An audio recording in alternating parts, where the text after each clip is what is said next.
This is an intro. Intro. Hustle and Flowchart with your boy, My boy. Matt Wolf and Joe Fair. Hey. What is up, everybody? Welcome back to the Hustle and Flowchart podcast.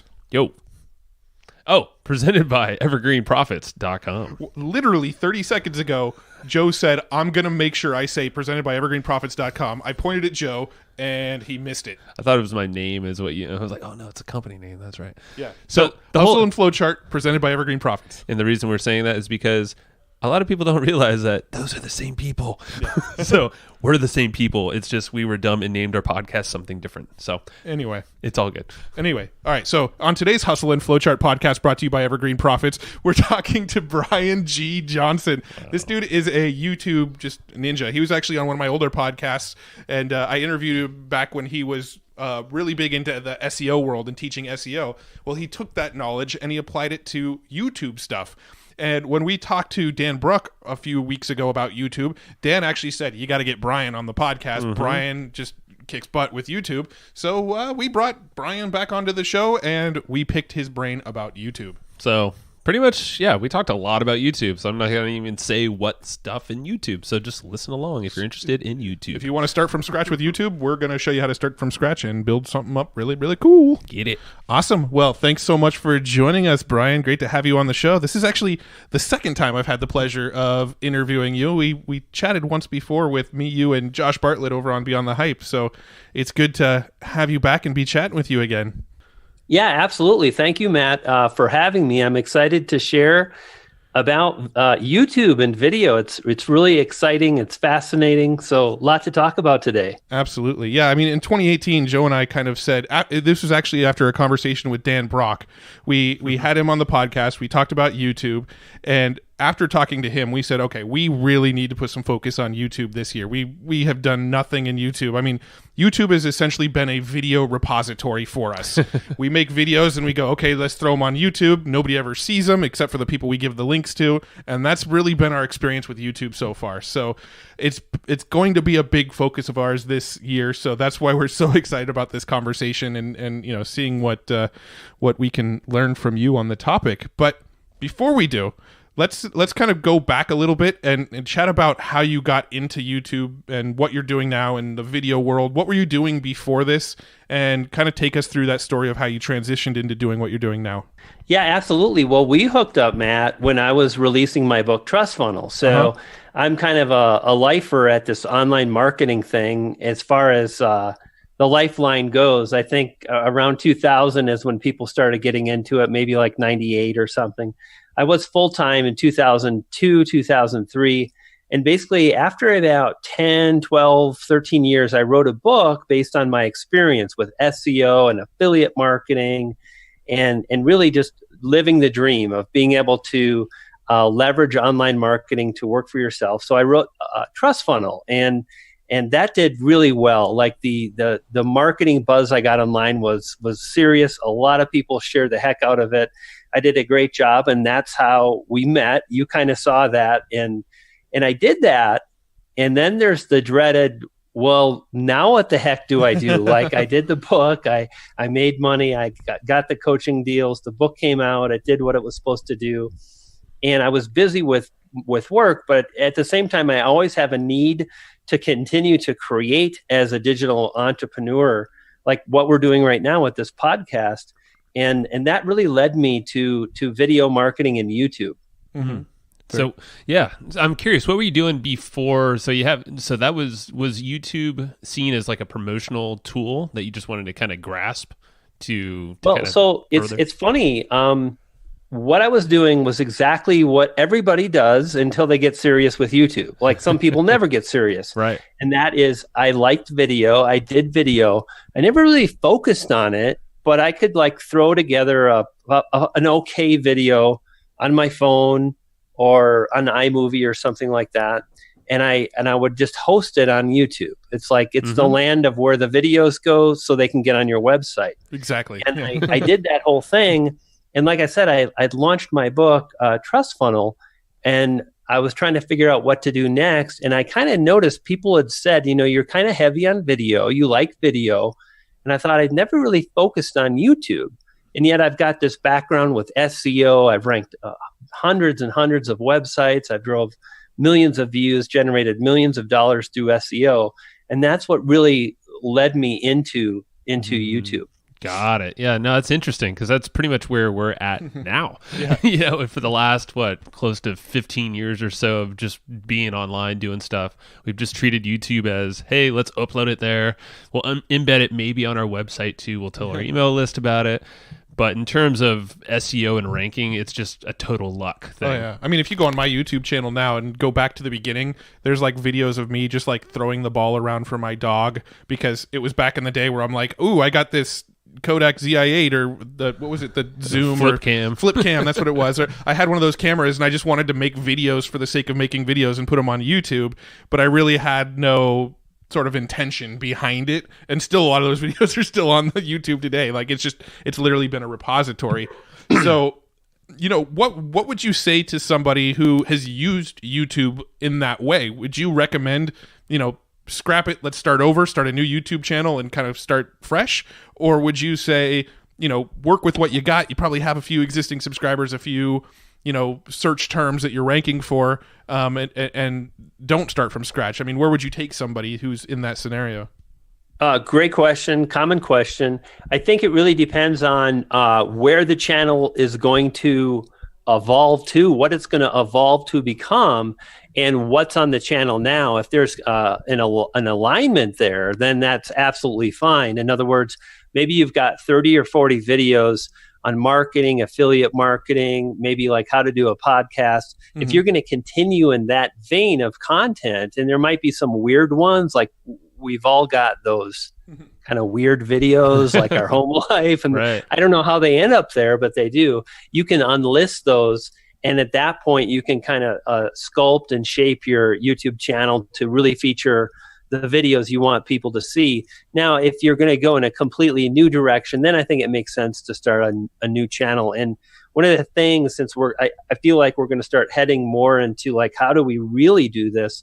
It's super important to be really clear and really congruent with who you want to serve, what you're going to offer, and what you're going to do. So that's really what you want to think about as you move forward. So really making that distinction with what do I have now?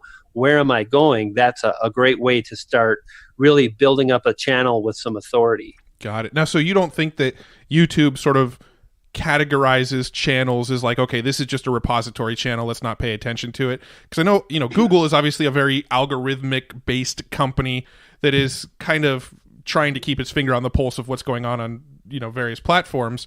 And when we talked to Dan Brock, he sort of hinted at the fact that maybe YouTube classifies channels like that as repository channels and not as content channels, and you may have a harder time ranking that. Have you ever heard anything along those lines or have any thoughts on that kind of thing? I think at the end of the day is if you want to do well on YouTube, it's absolutely critical that you optimize your videos for YouTube, which nobody does that until they're serious about YouTube. Because like we've all talked about the weird family videos we've uploaded to YouTube. There's no thinking about, like how do I optimize this to grow my business? So if you're just kind of like storing stuff, then you're not going to really build a following. But when you start to do that, that's when the algorithm's going to take note. For example, like so many marketers, you've seen these channels. It's like promotion, promotion, promotion, promotion, and the whole objective, the marketer. And now this isn't a bad thing.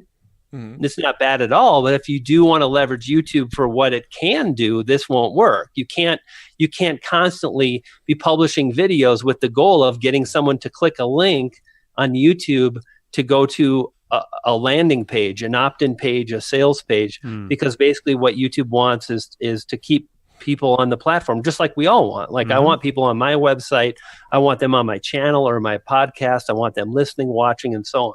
Got it. Yeah, that's leads us to a perfect time to talk about, let's hear about your goals with YouTube. So your vision and how you use YouTube, with kind of the purpose behind it, and then some ways we can optimize that to, make the most out of it.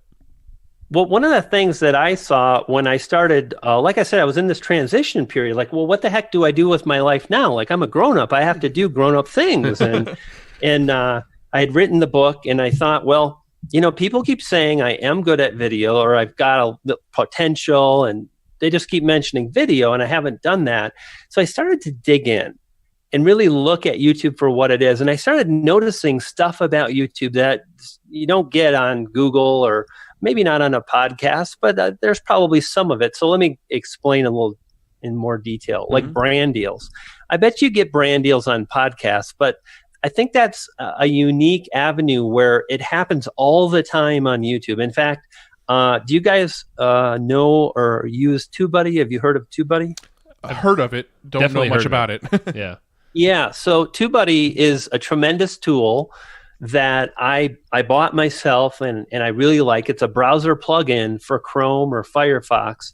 It helps you to manage your channel. It helps you to make and manage thumbnails a lot faster. It helps you to identify opportunity with SEO and keywords and whatnot. So I was using this tool, and then they contacted me to stream on their channel, and they wanted to pay me. So like those kind of opportunities started coming a lot. And I saw that that was something that happened on YouTube, like these brand deals. And I also noticed that, YouTube has got this partner platform program where you can earn ad money. And I kind of like had this vision that there would be other ways to monetize within YouTube, which there is.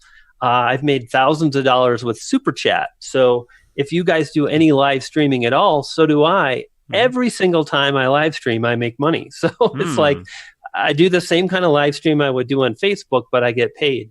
I also can do my affiliate marketing. So there was all these avenues that I saw in ways in which I could build up a channel, offer value, share ideas on how to leverage the platform. And in turn, I would have an opportunity to monetize the channel, monetize the audience, monetize the eyeballs and watch time. And that's really why I wanted to jump into YouTube, because I saw this as kind of a unique opportunity. And one of the things that I think about today is like, I really don't worry, just like Dan Brock. I'm going to ask you, did Dan Brock mention anything about like feeling like he doesn't need to worry about traffic, like he's more in control of his traffic today? 100%. He was basically saying it's the most consistent traffic. It's very predictable. And he's not doing any paid ads either. It's all organic. Yeah. Yeah. So there you go. So that was one of the things that I really saw is this is a way where I can focus on creating content. I am a content creator. I'm a great marketer. I've sold millions of dollars with affiliate stuff. But what I love to do is like make stuff, like make a video, make a blog post, write a book. And I thought this is a way where I can take that and then build up a channel and then leverage the channel to make money. And it's working exactly according to plan. I mentioned how I get paid with a TubeBuddy to stream. Well, I got a message from them the other day, and they say, we'd love for you to show up to VidCon. It's in California in June, and you will pay for your hotel. We're going to pay for your flight, and wear the TubeBuddy t-shirt and maybe stop by the booth and just hang out with people for a bit. And I thought, well, yes. Okay. So it's all working out really well, and it's just about really understanding how to develop a strategy that makes that happen. And that's why I was mentioning it's kind of the opposite what I do and what Dan Brock does as to what a lot of affiliate marketers do, where the entire goal of their video is to take a visitor from YouTube to a landing page to make money. And that's really tough because you're basically sending people off YouTube all day long, and you want to do the opposite.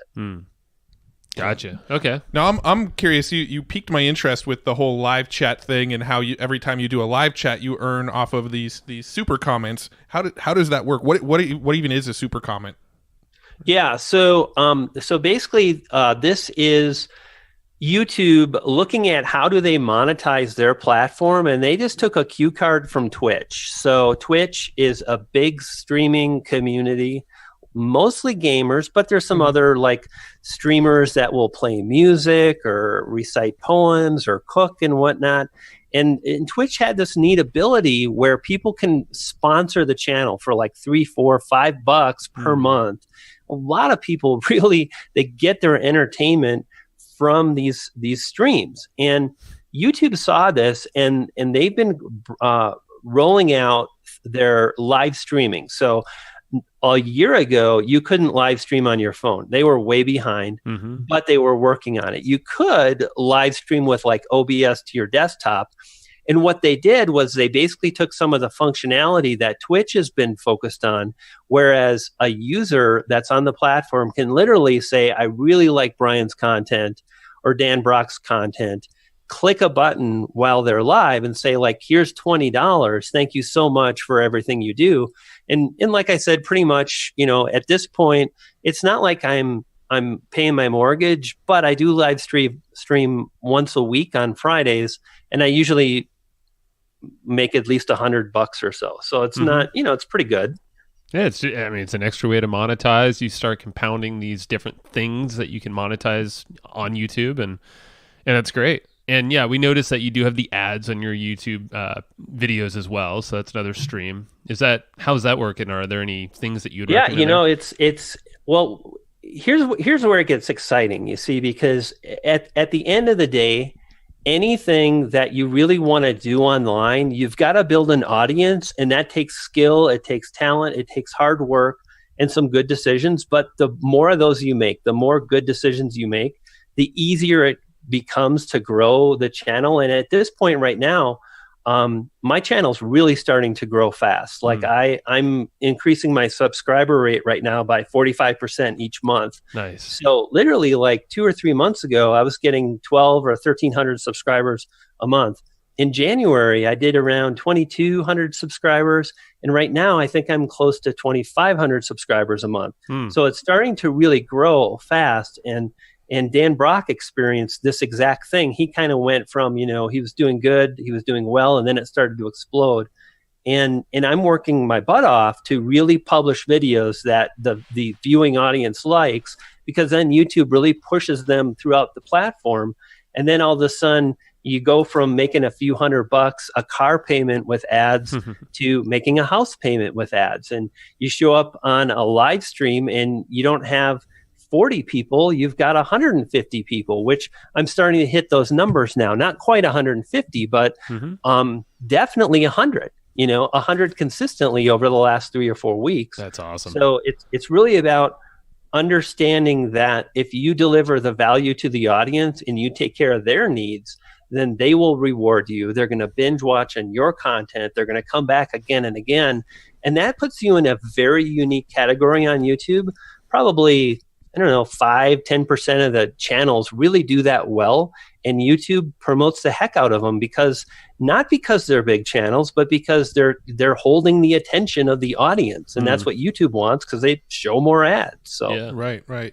Actually, I want to talk about one more monetization model that I noticed, and then we'll shift into kind of what you would recommend for somebody starting out on YouTube. But I noticed on YouTube that you had a link to your Patreon account. Can you kind of explain what Patreon is, how you make money with it, and then also I'm curious how it's doing for you as well? Yeah. So Patreon and then the affiliate offer, we can talk about both of those. They're pretty interesting. So, cool. So Patreon is an easy way to do a membership site. You don't pay anything. There's no software to figure out. You basically sign up, and you've got a Patreon account. And then at that point, you literally add some different offers to your Patreon. And what happens is, for example, I have a monthly live stream where I go really into depth and I share case studies. It's more like behind the scenes creator sharing with other creators. And that's going fantastic. I also, because of my marketing background, I thought, how can I hack this and add even more value? And I spent a number of days putting together a mini course, a YouTube mini course, so you can access 18 video YouTube course, and that's my offer. So when you land on my Patreon page, it's like, hey, join my Patreon. It's $20 a month. It's not going to break your bank account. I'll share the very strategies and tactics that are working for me right now to grow my channel. We'll hang out. You'll get this extra stuff I don't talk about on my channel.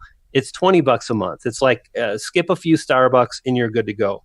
Now, that's done actually really well, and I was able to scale that another income source to I think about $1,000 within 2 months. I hit a high of $1,300, and now I'm right around that same amount. I think $1,000 a month, which definitely it's not a lot, but all of these things, 1,000 here, 500 from ads here, another couple hundred from super chats, affiliate promotions, and so on. It really starts to add up. For sure. And now let's talk about the affiliate promotion you mentioned. Yeah, so this is kind of fun, and the key, I think, is how you do this in a way that you can actually do an affiliate promotion. You can send people off the site, so you can generate the affiliate commission, but you keep people on the video long enough to outrank all the other videos. And I literally just did this, so it's pretty cool. I roll with another YouTuber. In fact, I can hook you up if you'd like. His name is Nick Nimmin, a brilliant guy. Yeah, cool. And we started coming up together at the same time, and we just kind of decided, we're going to form our own little gang. It's a good thing. And we're just going to kind of figure this out. And he came up with a really neat membership site that offers graphics and transitions and the kind of stuff that YouTubers would want for their editing. So I came up with a video around YouTube video editing tips and tricks. And I targeted those kind of keywords, and I really spent time on it. The edit probably took 10 hours. Like, who does that except a YouTuber? Nobody. Totally. Yeah. I scripted out the video. I had some B-roll, and I shared some fun ideas, and the video did well. Like, my audience was like, wow, this was such a unique angle on video editing. In fact, it's simple, and I can do this no matter if I'm on a phone or this or that. So the audience responded. And then at the very end, I mentioned, like, one of the things you can do is you can use these transitions. You can incorporate this kind of B-roll. You can use this YouTube specific call to action for subscribers, and you can get that at Nick's site. And sure enough, I've generated, again, it's $100 here. I think I've made a handful of $100 sales and probably 20 monthly recurring sales at $10 a pops. But you got all of this stuff adding up, and it's not hard to hit 100K a year. Sure. And it's not like we're talking about a million subscribers or even 100,000, which clearly, I will get to 100,000, but I got the brand deals when my channel was 7,000, 8,000 subscribers and affiliate offers. And you have this big approach to monetization. You can piece all of these things together where you still can grow a channel, you still can make money, and you don't have to have that huge subscriber base. I think that's what's nice about YouTube is it allows pretty much anyone, if they were dedicated, if they're interesting enough on video, or at least confident enough to speak on a specific topic. It doesn't seem like it really takes that long to get a good, some good opportunities coming your way, different monetization things starting to compound up. Like you said, it sounds like a killer lifestyle business for someone even just starting out if they wished. But for a business, like just out of necessity for ourselves, we want to start getting more traffic, but for our company is to kind of revamp what we already have. So I'm kind of curious now, going down that vein of what would you do to optimize a current channel, or maybe if it's someone just starting out, what are maybe the keys, like the top 3 things that you would do? Yeah, it's funny. That's what you want to focus on. You really focus on, and they're not so much things, they're phases. So anytime you talk about creating something, that thing will go through phases. And the first phase is coming up with a strategy, which unfortunately a lot of people don't do, and they struggle. Like, you can't create something that's memorable. You can't create something that stands out from the rest if you don't take the time to figure out, generally speaking, where you're going.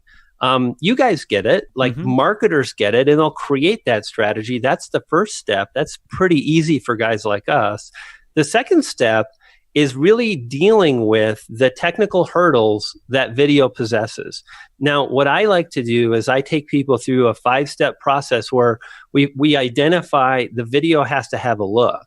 Does that mean it's got to be fancy? No. Like, if you've got bookshelves, you're good to go. That's very much a YouTube look. It looks really cool. You just have to know how to light it. So that would be the second point in phase 2 is really looking at the 5 most important technical elements of video. So a look, which is the backdrop, the lighting, the audio, the video editing, and then the camera quality. When you focus on all of those things over a period of time, you increase the quality of the videos fast. What happens for a lot of people is they want to make videos for fun. They're busy. They don't really take the time to think about, like, okay, these are the 5 most important things. What am I weakest in right now? Like that audio was crackly, or the lighting was like I had like the kind of Frankenstein shadows. I need to fix that. Yeah. If you do that, you take what normally takes 2 years and you reduce that down to 3 weeks. And at that point, you transition through phase 2, and then you go into phase 3. And I like to think of that as you really take a good video, like technically it's good, and you focus on the delivery, on the message, on really understanding what the audience is going to respond to. And then it's only a matter of time, and you publish a video that gains traction, and the next one gains traction. So when you really think about these phases from strategy to technical ability, and then finally to really polishing and connecting with an audience, you can take again what might take a few years and condense it down into a few months. That's and it's all about consistency, I would imagine, with YouTube. Yeah, exactly. And that's and what's really interesting about the consistency, Matt, is early on, I believe it makes a lot of sense not to be too consistent because you suck.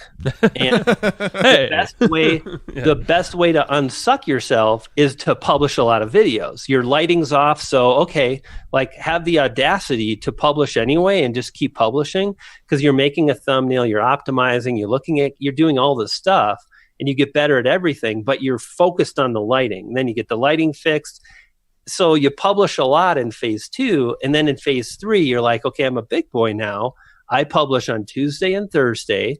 Welcome to my channel. It's about not just sharing your message, but amplifying your message. You create that value proposition, and you stay consistent, and you publish the best videos you can, and things get pretty exciting. Now, when it comes to the content you post, how willing are you to vary the content you post outside of your normal topics? Like, yeah, I don't ever do that. Never. Oh, so let's say you're really passionate about 2 niches. That's 2 YouTube channels. Yeah. Okay. Like, cool. Look at Dan Brock. What does he cover? He's all over the place, but different affiliate offers have their own channels. And I mean, I don't know if he is all over the place. As far as I know, at least. Yeah. I feel like he does affiliate marketing. Well, he does, but a lot of the stuff that he teaches is also so he's got his main channel that everybody sort of sees him all the time on, and that one he's teaching affiliate marketing. Yeah. But then he's got like 10 other channels that are in sub niches where he's making a different style of video in each of those other channels. Yes, exactly. So when I think of Dan, I think of Deadbeat Super Affiliate channel, and he's very focused to that niche. True. Right. Yeah. Yeah, no, it's interesting because he put the bug in our ear because we do affiliate marketing in addition to our podcast, in addition to our platform, which has, just all sorts of written content on our blog and online. So, yeah, he was almost tempting us to pretty much shut down the channel because we have never focused on subscribers. That was an afterthought. We never thought of it as like another email list almost, which it seems like it can be. It's pulling in people whenever you want to. So, we're basically in the process now of splitting out the different affiliate things, videos that we record and make a specific channel on those. And, with that... absolutely. That's a great way to do it. And what's really neat is like you can do both, right? You can absolutely create an affiliate channel or a marketing channel and create content to keep people on YouTube. But we have to make money, and the way we do that is usually with like an affiliate offer or our own offer, which means we need to get people to a landing page, and that's okay. Like I send people off YouTube all the time. I'm just aware of the need to also keep the watch time high, keep the average view duration high, and Dan does a great job of that too. Like he's got it down to a science. He understands the need to accomplish both. Now, when it comes to the length of the video, is there something you shoot for? Um, so a really, really great question. And the thing you want to think about is that the YouTube algorithm does an amazing job at measuring how well people are responding in a positive manner to your video, primarily with watch time metrics. But what's interesting is like it's not watch time, it's average view duration, it's average percentage viewed, it's audience retention, which audience retention is so important that they feel the need to cut it up into two things. It's like relative audience retention and absolute audience retention. And these are the things they tell us. And then if you read the geeky white papers, you read things about expected watch time per impression. Oh, wow. Okay. Yeah. And so what YouTube really does is they measure how users interact with a video. And generally speaking, the longer they watch, the better. Now, what you don't want to do is like make long videos. Now, I've got a lot of my videos lately, they've been 10 minutes, they've been 13 minutes. But one of the things I think about is I'll work really hard to take what would take a normal human being 22 minutes to get across in video, and I'll condense that down to 14 minutes. Like literally today, I was editing sentences and I was taking a sentence down that had 12 words down to 7. And then I did it again and again. And basically I took my first minute, which I felt this next video I'm working on, the first minute was a little soft, and I brought it down to 42 seconds, which is in alignment with where I want to be. So what I try to do is to always honor the viewer. And what they want is the information as soon as possible. Don't tell me about your brand or why you're great or what you had for dinner. Just give me the information I want. And I try to take, if it's a long subject or a short subject, and basically shorten it as much as possible. So by taking that, again, 20-minute video and condensing it down to 12 or 13 minutes has really worked well for me. And is that an editing thing, like you said, or is that really kind of doing the practice and just delivering it when you're recording more succinct? Yes, all of the above. I know. Yeah. It's looking at the script and saying, okay, that sentence is 13 words. Can you get it down to 7 words? I can. Okay. And you have to measure, like, is it worth my time? Well, in the first minute, probably, because if you don't hook someone in the first minute, you're done. Sure. It's having a really crisp edit and clean. And it's also, when you're filming, taking the time to say, you just flubbed your lines there, and that's okay, because if you were an actor, like, no one expects you to nail every line all the time. So you do the line again.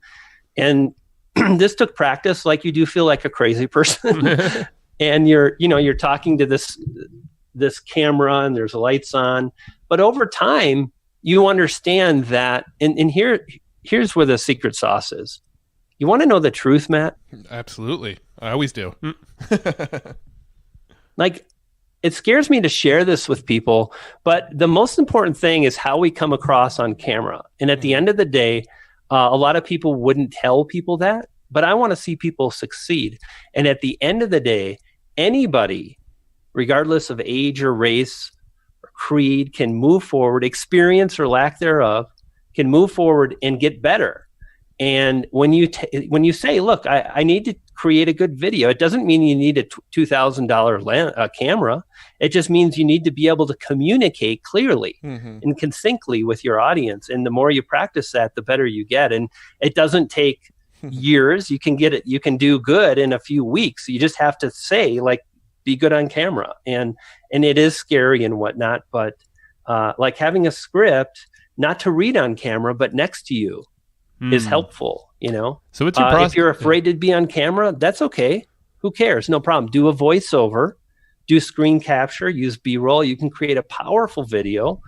Heck, a lot of sales videos don't have the actual product creator in them, and they do great. Right.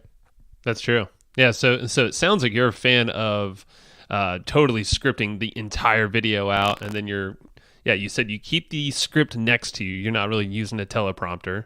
Well, I do. Yeah. Here's the thing. So I'm really good at taking a few bullet points and creating a great video. right now I'm in this really weird place because my channel's really taking off and I'm working super hard to publish really good videos and it's paying off. So I'm kind of in this like almost leaning on perfectionism to a point, to a fault, but at the same time, 45% growth month to month is pretty substantial. So I'm willing to double down. But what I found is what you mentioned, Matt, is just by taking the time to understand what you want to communicate in the video before you step in front of the camera is all you need to do. About 10 days ago, I created a video. Did you hear about how YouTube updated the partner program? I've heard some things about it. I know there was some people. I know there was a big issue with demonetization recently and stuff like that. I don't know if that's the same thing or not, but yeah, exactly. So if you're a YouTuber and you're 17 years old, YouTube hates you. YouTube sucks, and they're out to get you, and they hate small channels. And what that means is like the platform lost its mind for 48 hours. It was insanity.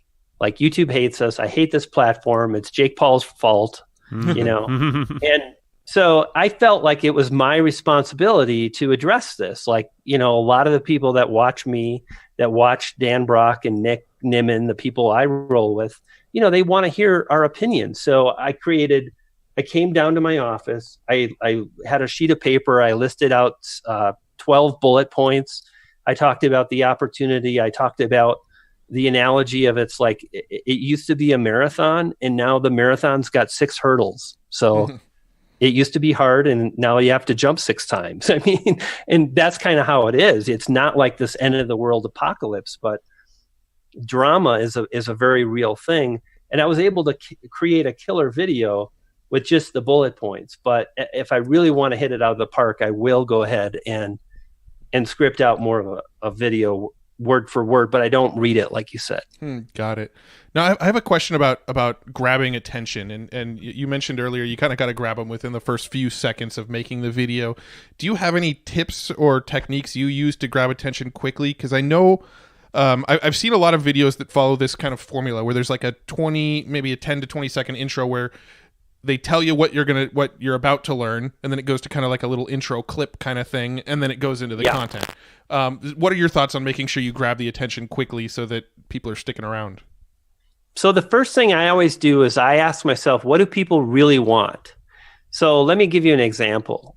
I did a video on YouTube tags. It was one of my first videos that did pretty darn well. It ranked in a really competitive space. It ranked for YouTube tags out of like 50 million or 40 million video results. I think right now it's number 3 or something like that. And I asked myself, you know, what is it that viewers really want when they're searching for YouTube tags? And it's views. It's not about how to like tag your video. They don't care about that. They want views. So how I opened up the video was you can absolutely drive more views when you understand how to leverage the power of relevancy with your YouTube tags. And on the screen, I'm literally pointing, and when I said the word views, like you get the little success ding, that went off. You see the text on the screen, so you see it, you hear it. I'm like, oh, that's what I want. And then from there, I did cut to the intro, which lots of ideas on that, and doing all kinds of fun things with like really creating the information that I want to add to benefit me to get the subscribers, but doing it in a way that is accessible to the audience. It's fresh, it's different. And then once I got into the content, I showed the proof. So it's a lot of it's interesting. I take a lot of what I learned about marketing and copy and whatnot, and I apply it to my videos, and holy smokes, it works like gangbusters. I mean, I can imagine that because you're just applying. We do the same exact thing. We apply marketing knowledge that most of us all know and put it in a slightly different niche or a different platform, and you just open yourself up to a whole new audience.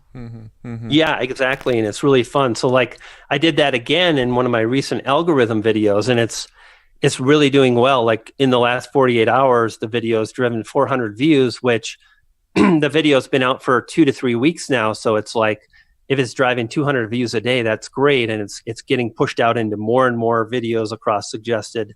And in the first few seconds, it's like the thing I opened up with is what the audience wants, which is views. So I mentioned you can absolutely drive 6, 7, even 800 views per day with just one video when you understand how to leverage suggested videos on YouTube. And I literally, as I'm saying that, you see me, then you saw screen capture inside of analytics hovering over like the analytical bar, and it's 600 views, 700 views. So just kind of aligning all these elements together. And I tell you, it's a lot of fun. It's science, it's art, it's creativity, and you get to make money. So it's pretty, and they send you to VidCon. Well, just you talking about that video that you made and the intro you put on it actually piqued my interest on the topic of that video specifically. Right. So when you actually look at the recommended videos on other videos and you try to make sure your videos get placed in those recommended videos as well, is that kind of the trick there? So it's the video I mentioned. I had a target that I wanted to show up on, and I did. I'm basically in the play next section. I'm on the top or number 2 video in the sidebar. You don't always get there. And again, it's based on what I mentioned earlier, those plethora of watch time metrics. And it's really, can you hold people's attention past 2 minutes? If you can, congratulations, you're playing the bars. You're a pub band. You're playing the bars. If you can hold it for 3.5 minutes, you're playing venues, 1,500, 2,500 seats. You can get 5, 6, 7 minutes. You're opening up for the Rolling Stones in the stadium. And if you can hit 10 minutes, then you're rock star status world tour. It's just really learning how to structure this stuff in a manner that is fun. It's engaging. And that's what makes it fun. When I'm talking about this, I'm thinking about how I started, and I knew I had to be engaging, and what I forgot was I already was. So I tried, and it was just way too much. It was too much humor. It was too quirky, and it didn't work. But I figured that out, and I dialed back, and then now I'm at this place where it's fun, it's quirky. There's some energy there. There's results there, and it just flows really nicely. And that's just doing it, and applying and whatnot. I love it. Now I know you come from an SEO background. How much sort of SEO preparation goes into creating content and videos? For making tags and titles and your description. How much do you go and use some sort of tool, figure out what keywords you want to go after, and then make sure those are in your tags, title, description, all that kind of stuff? Is it that methodical, or do you go and make the video you want to make and then figure out what kind of keywords to go rank for? Yeah, really good point. And you always want to know the keywords you're targeting as well as the title of the video prior. Now, the truth of the matter is most people don't do that. They make the video and then some of them don't even think about any of that. They just like me and my dog on a Sunday, or like I went to the zoo. But in our case, I really look at it. And the reason why is, number one, we mentioned the word hook. So like, what is it that's going to compel people to click? So it's not just SEO. It's Gary Halbert copywriting, right, and compelling people to click, because that increases the watch time, because it's measured per impression. So you really need people to click, but it's also got to contain the keywords. So the more you really think about all these things and you come up with a title that's compelling, it does have the keywords. For example, one of the things I've been playing up with lately is dirty little secrets. Like I've got some videos, dirty little secrets. And in fact, the video I published yesterday, in the thumbnail at the top, it says dirty secrets, YouTube channel growth 2018. It's like, dirty secrets. And then I open up and I said, so in this video, I'm going to share how to grow your channel. And I'm going to share some of the strategies and tactics that not a lot of people are talking about, but I am. And that was compelling. And again, what's interesting is you think about the congruency between the audience and the creator, what the audience wants, what the creator creates. And because I took the time to think about my messaging and the keywords and what I would target, and the hook was like secret, I'm going to share seldom shared secrets or dirty secrets.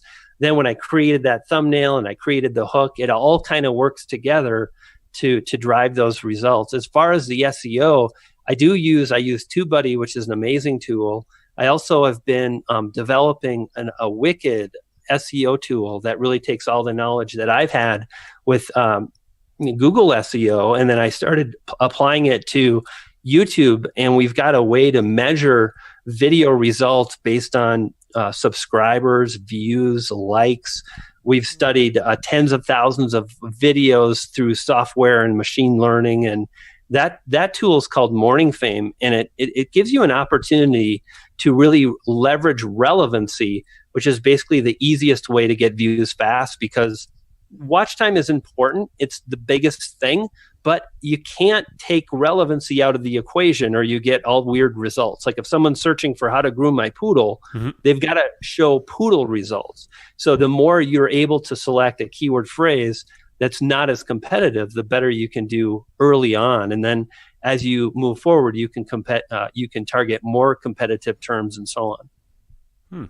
Got it. Yeah, we'll have to check out that tool because we use the same or a different tool, but because we do a lot of SEO for our own blog. Matt kind of heads that up. Yeah. We use like Ahrefs and SEMrush and things like that. And I imagine those tools, you could still apply what you find in those to YouTube as well to find good keywords to go after, I would imagine.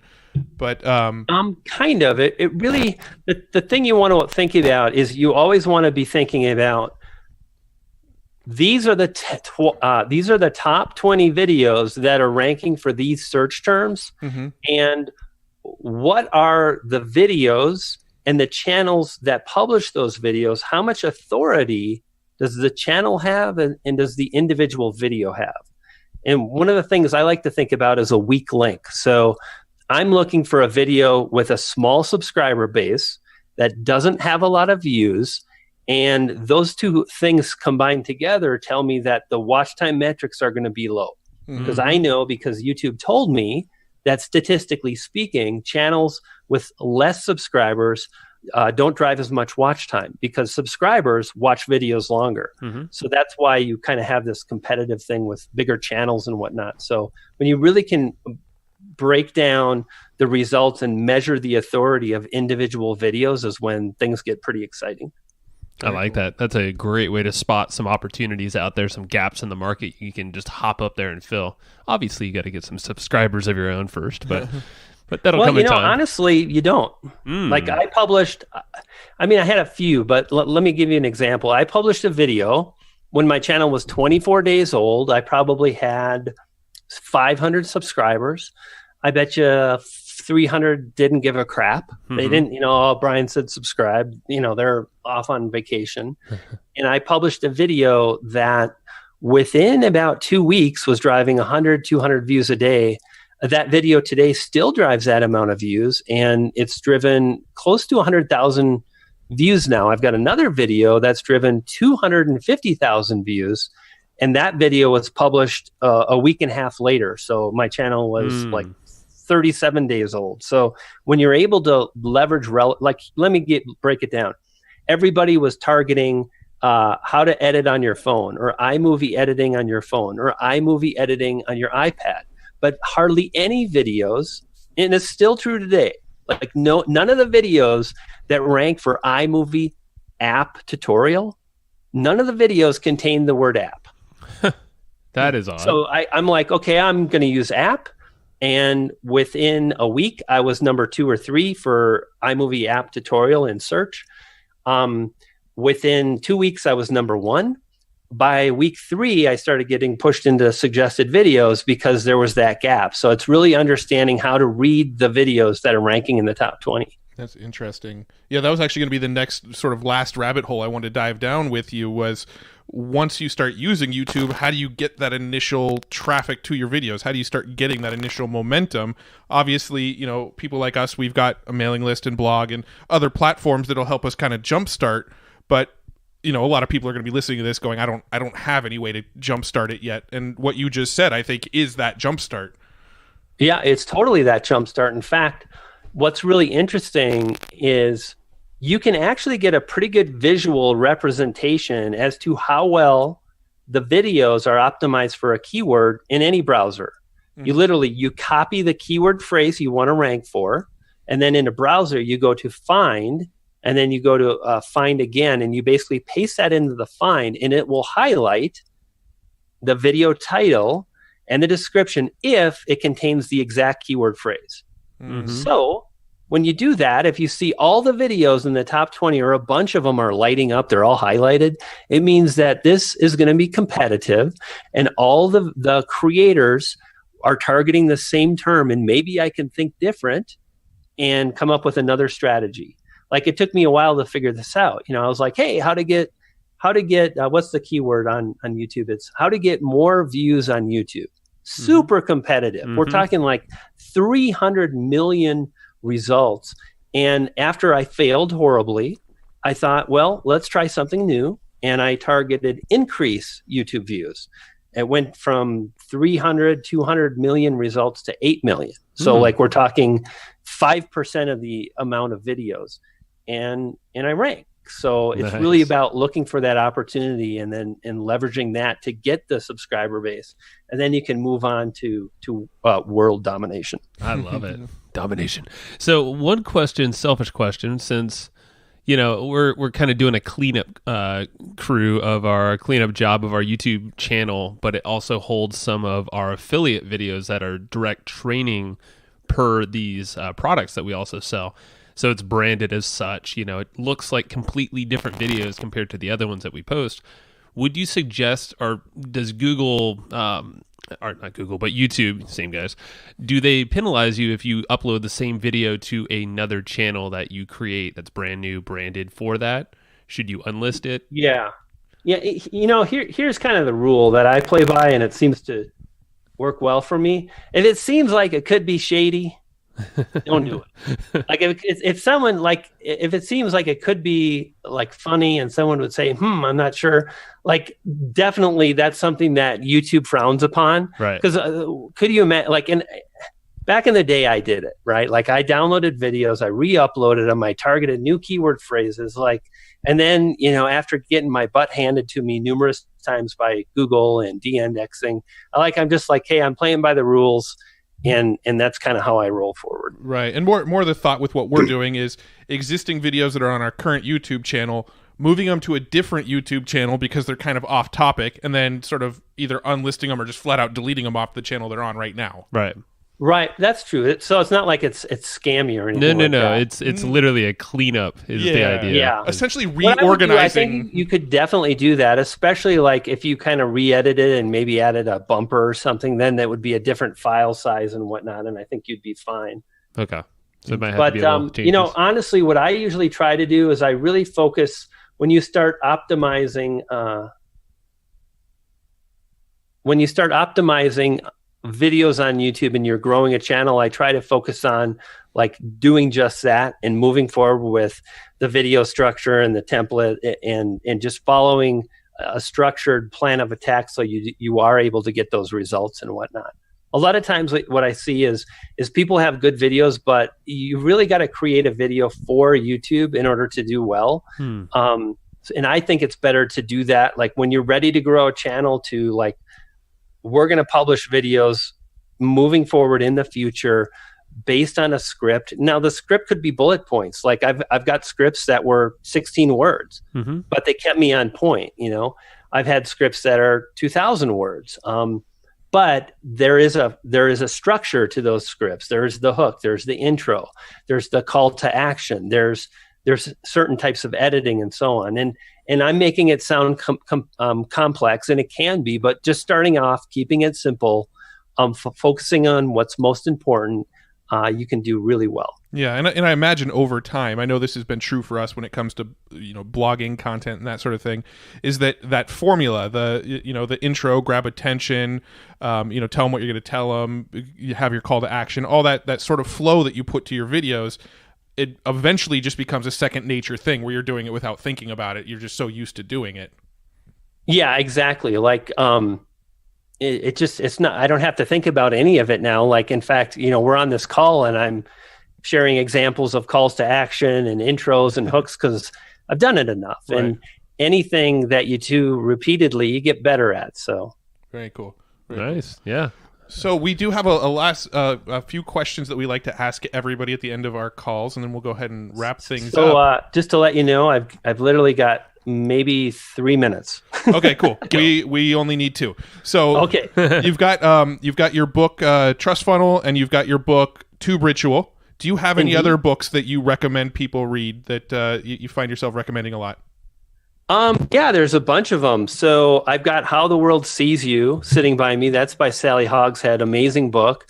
Primal Branding is another great book on how to really create a brand that stands out and separates you in the marketplace. Those are a few of the books that I've really enjoyed quite a bit.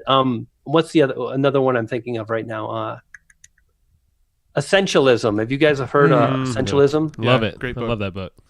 You know, like having focus and a mission that you're on. Like I'm going to do a podcast. It's going to be an awesome podcast. I'm not going to make episodes to make stuff. I'm going to make really good episodes. And it doesn't always start off that way in the beginning, but over time with that focus, with the whole essentialism kind of theory, it's so powerful. 100% agree. Yeah, Absolutely. no, we try to live it every day, but that's kind of difficult sometimes. So to wrap it up, where should people go to learn more about you, check out your stuff and all that? Yeah, thank you so much, Matt, for having me. It's been a pleasure to reconnect. Thank you again. Brian G. Johnson TV on YouTube, briangjohnson.tv on the web. I'm not really lost, you can try to find me, and you'll probably just find me. So if you do a Google for Brian G. Johnson, I'll probably pop up somewhere. Yeah, Brian G. Johnson on YouTube. We did a search before jumping on, and your videos loaded our screen. So pretty easy guy to find. Excellent.